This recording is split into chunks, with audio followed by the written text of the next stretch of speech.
नमस्कार। Perfect picture के इस कार्यक्रम में आपका स्वागत है। मैं हूं जगदीश यादव। हम इस कार्यक्रम में अखबारों में छपी तस्वीरों की समीक्षा करते हैं, बेहतर फोटो खींचने की टिप्स देते हैं, चाहे वो मोबाइल में लगे कैमरा हो, चाहे वो अमेचर के लिए दूसरा कैमरा हो या प्रोफेशनल कैमरा हो, हम सब पर टिप्स देंगे। हम देश दुनिया की टॉप पिक्चरों पर आपसे बात करते हैं, आपको दिखाते हैं, आपको उसी तकनीक पर चर्चा करते हैं। लेकिन आज मैं इस कार्यक्रम में थोड़ा बदलाव किया हूं। आज के दिन दुनिया में एक मशहूर डकैत रह चुकी जिसका नाम फूलन देवी था, उसकी आज उसे गोलियों से मार दिया गया था। आज ही की तारीख में फूलन देवी 1983 के फरवरी महीने तक चंबल के विभिन्न इलाकों में घूम घूमकर डकैती, हत्याएं, लूट, फिरौती इत्यादि की वारदातें करती रहती थी। बहुत सारी खबरें छपती थी, बड़े बड़े उसके ऊपर पुरस्कार रखे गए थे, लेकिन उसकी तस्वीर उपलब्ध नहीं थी।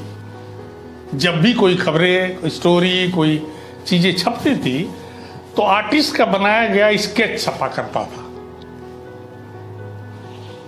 मुझे मौका मिला फूलन के जिंदगी की पहली तस्वीर खींचने का।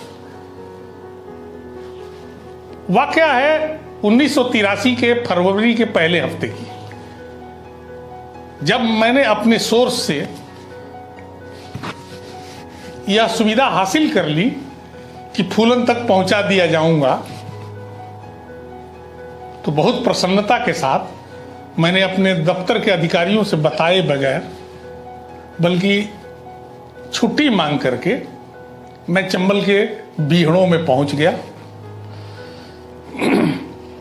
1-2 दिन इंतजार किया, कोई पक्का नहीं था कि मुलाकात हो ही जाएगी। लेकिन मुझे एक दिन कहा गया कि आप बिल्कुल तैयार रहें, सुबह प्रातःकाल अर्ली किसी भी दिन आपको बुला लेंगे हम। आखिर वो एक दिन आ गया। मुझे 3:30 बजे उठाया गया कि चलिए आज मुलाकात कराते हैं। मुझे ले जाया गया सुबह भिंड जिले, मध्य प्रदेश के भिंड जिले के महुआ गांव के आजू बाजू में, खेतों में, मैदान में, जहां गेहूं की फसलें लगी थी और एक पंप सेट था, वहां पहुंचाया गया। मेरे पहुंचने पर मैंने देखा कि पहले से ही बंदूकधारी डकैत कोई इस तरफ खड़ा है तो कोई दूसरी तरफ खड़ा है, तो कोई बीड़ी पी रहा तो कोई बात कर रहा। मैं समझ गया कि ये माहौल यहाँ का मुझे फूलन से मिलवाएगा। एक जगह थोड़ी सी आग जल रही थी, हल्की हल्की, वहां 3-4 लोग बैठे थे, मैं भी वहां खड़ा हुआ। मेरी नजरें फूलन पर को ढूंढ रही थी, फूलन मुझे मिल नहीं रही थी। मैंने एक संपर्की से कहा, क्या हुआ, फूलन कब आएगी, कहाँ है फूलन? उसने कहा कि जहां आप खड़े थे, आप आपके पैर के पास देखिए। मैंने जब पीछे मुड़ के देखा तो एक गरीब परिवार की कोई लड़की, वही कोई 16 साल की, 17 साल की लड़की, बाल खुले हुए, नहाई नहीं हो बहुत दिनों से, मैले कुचैले कपड़े पहनी है और दोनों हाथों से सिर खुजला रही है। मैंने कहा यही फूलन है? बोला हाँ यही है। काफी मुझे दुख हुआ देख के। किस चीज का दुख? अरमान लेके गया था, बहुत कल्पना करके गया था, फूलन ऐसी होगी, वैसी होगी, आएगी तो बिल्कुल सनसनाहट हो जाएगी, डकैत बिल्कुल डिसिप्लिन में आ जाएंगे, पर ऐसा कुछ देखा नहीं मैं। अब एक बार एक तरह का होता ना, आदमी घृणा भी हुई थोड़ी, क्या इतना बड़ा सोच के आया, कुछ है नहीं। लेकिन मुझे अपना प्रोफेशन बिल्कुल याद आ गया कि मैं जिस काम के लिए आया हूं वह काम मुझे करना जरूरी है। इसकी तस्वीर अपने देश को, दूसरे देश को, अपने पाठकों को और दूसरे अखबारों को भी दिखाना है। और मैं इसका ध्यान करते हुए जब उस पर हुआ तो एक बार हिला, झकझोरा अपने आप को। तो मैंने संपर्की से कहा, तस्वीर खींचूं क्या? उन्होंने कहा खींच लो, बड़ा हल्के में कहा। मैंने कैमरा झट से निकाला, वर्टिकल बनाया कैमरे को frame shutter speed aperture check किया, क्लिक किया, तब पूरी तरह से रोशनी नहीं थी, रोशनी आ गई थी, सूर्योदय हो चुका था अभी अभी हाल ही का, तो हल्की हल्की रोशनी थी। पहली जिंदगी की पिक्चर बनी, लेकिन हुआ क्या, हंगामा हो गया, खड़खड़ाहट गड़गड़ाहट सब शुरू हो गई, सारे डकैत कूदने लग गए इधर से उधर। फूलन उठ के खड़ी हो गई, बोली ये कोई गलत काम करा दिया गया, ये फोटो कैसे खींच गई। फिर हमारे जो सोर्स थे वहाँ से इशारा आया, आपकी भलाई के लिए हो रहा है, आप चिंता न करें।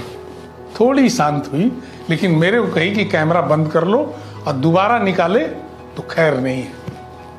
मेरे को ऐसा शॉट मिल चुका था, ऐसा चेहरा दिखाने का एक मौका मिल चुका था जिसे दुनिया देखना चाहती है, तो मैं भी इस बात को मान करके रिस्क नहीं लिया कि ये नष्ट कर देंगे कैमरा, ये नष्ट कर देंगे फिल्म को, तो ये अपॉर्चुनिटी भी बेकार हो जाएगी।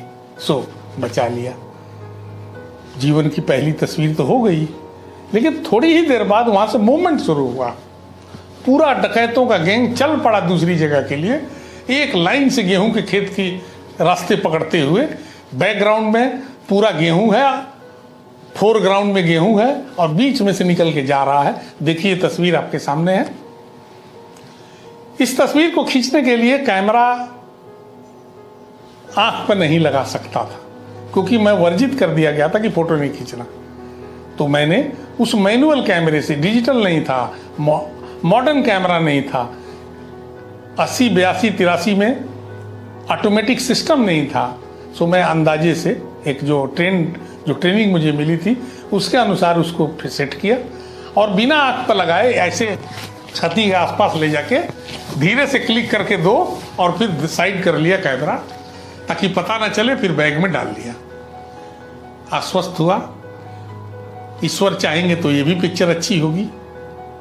जब आगे पहुंचे तो उसको ड्रेस चेंज करना था, उसको नई वर्दी पहननी थी, और अब अपने पूर्ण रूप में बैंडिट क्वीन के रूप में उसको ड्रेसअप किया गया।